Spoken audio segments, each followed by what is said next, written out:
విజయనగరం జిల్లా చీపురుపల్లిలో బొత్స సత్యనారాయణ ఓడించిన కిమిడి ఫ్యామిలీలో కోల్డ్ వార్ హాట్ టాపిక్ గా మారింది. ఎన్నికల ముందు వరకు అక్కడ టీడీపీ ఇన్ఛార్జిగా ఉన్న కిమిడి నాగార్జున వర్సెస్ ఎమ్మెల్యే కిమిడి కళా వెంకట్రావు తనయుడు రామ్ మల్లిక్ల ఆధిపత్య పోరు పార్టీ వర్గాల్లో ఉత్కంఠ రేపుతోంది.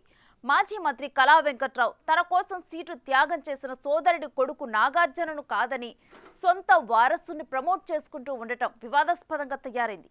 కిమిడి వారసులు ఇద్దరు ఎవరి గేమ్ వారు ఆడుతూ ఉండటంతో వచ్చే ఎన్నికల నాటికి అధిష్టానం ఆశీస్సులు ఎవరికి దక్కుతాయన్న చర్చ జరుగుతోంది. ఎన్నికల ముందు రసవత్తరంగా మారిన విజయనగరం జిల్లా చీపురుపల్లి పాలిటిక్స్ ఎన్నికల తర్వాత కూడా అంతే ఇంట్రెస్టింగ్ గా కొనసాగుతున్నాయి. ఇంకా చెప్పాలి అంటే అంతకు మించి అన్నట్టు తయారయ్యాయి. అది కూడా ఒకే పార్టీ ఒకే ఫ్యామిలీలో పాలిటిక్స్ కావడం మరింత ఉత్కంఠ రేపుతోంది.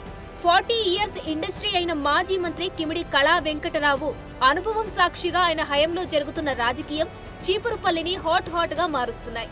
ఎక్కడా ఎలాంటి కత్తులు దూసుకోకపోయినా, ఎలాంటి విమర్శలు చేసుకోకపోతున్నా టైం బాంబు పేల్చుకోవడానికి రిమోట్ సెట్ చేసుకున్నారనే గుసగుసలు వినిపిస్తున్నాయి.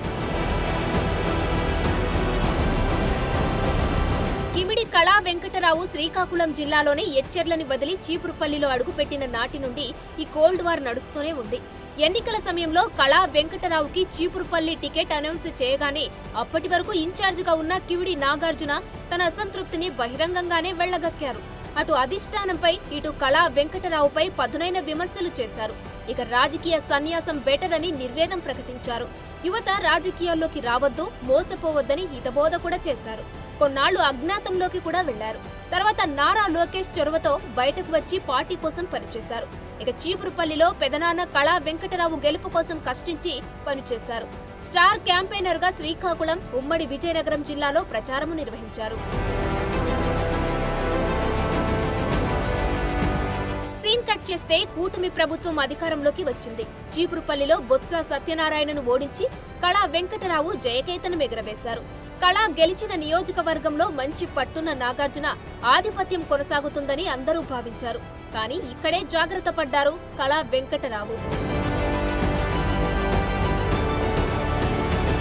అప్పటి వరకు రాజకీయాలకు పనికిరాడు అనే ముద్ర ఉన్న తన తనయుడు కిమిడి రామ్ మల్లిక్ నాయుడుని తెరమీదికి తీసుకువచ్చారు. తాను రాజ్యంలో ఉంటూ తనయుడికి నియోజకవర్గాన్ని అప్పగించారు. దీంతో నియోజకవర్గంలో పార్టీ కార్యక్రమాలు ఏం జరిగినా రామ్ మల్లిక్ నే చూసుకుంటున్నారు. తండ్రి సలహాలు సూచనలతో నాయకులను కార్యకర్తలను కలుపుకుంటూ రాజకీయ ఓనమాలు దిద్దుతున్నాడు. సుమారు 5 ఏళ్ల నుండి నియోజకవర్గాన్ని నమ్ముకొని ఉన్న నాగార్జునను కళా వెంకట్రావు పూర్తిగా విస్మరిస్తున్నారట. ఏనాడు పిలిచిన పాపాన కూడా పోవడం లేదట. కానీ ఎవరు ఎక్కడ అదే పడక్కర్లేదు.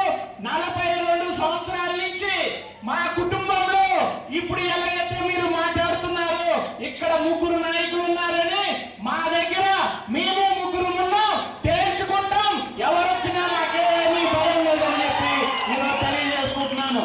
కాబట్టి ధీటుగా ఎదుర్కొంటాం, ఎవరు భయపడాల్సిన అవసరం లేదు. కాబట్టి దయచేసి ఎవరు ఎక్కడ ఏ ఆలోచనలు పెట్టుకోవాల్సిన అవసరం లేదు.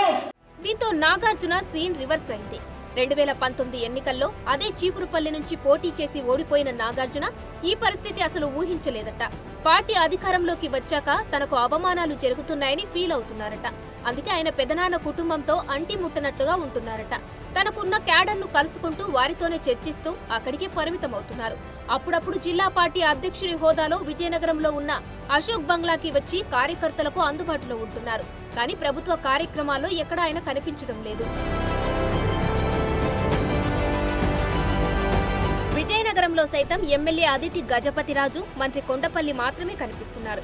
వారు కూడా నాగార్జునకు అంతగా వాల్యూ ఇవ్వడం లేదనే టాక్ నడుస్తుంది. నాగార్జున కూడా గతంలోలా ప్రెస్ మీట్లు పెట్టి వైసీపీపై విమర్శలు చేయడం లేదు. అయితే నాగార్జునకు మాత్రం పార్టీ అధిష్టానం వద్ద పలుకుబడి బాగానే ఉందంటున్నారు. పార్టీకి లాయల్టీగా ఉంటారనే పాజిటివ్ ఇంప్రెషన్ ఉందట. నారా లోకేష్ సపోర్ట్ ఉండడం, గతంలో బొత్సపై చేసిన విమర్శల దాడి కూడా నాగార్జునకు కలిసి వచ్చే అవకాశం ఉందట. కాబట్టి సమయం వచ్చినప్పుడు నాగార్జునకి ఖచ్చితంగా పార్టీలో గౌరవం దక్కుతుందనే టాక్ వినిపిస్తుంది.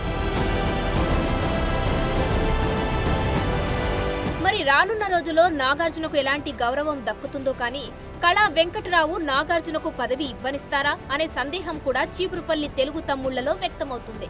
మొత్తానికి చీపురుపల్లిలో ఘోర పరాజయం చవిచూసిన మాజీ మంత్రి బొత్స సత్యనారాయణ శాసన మండలిలో ప్రతిపక్ష నాయకుడిగా దర్జాగా ఉంటే గెలిచే అధికారంలో ఉన్న కిమిడి కుటుంబం మాత్రం కలహాలతో కుమ్ములాడుకోవడం హాట్ టాపిక్ గా మారింది.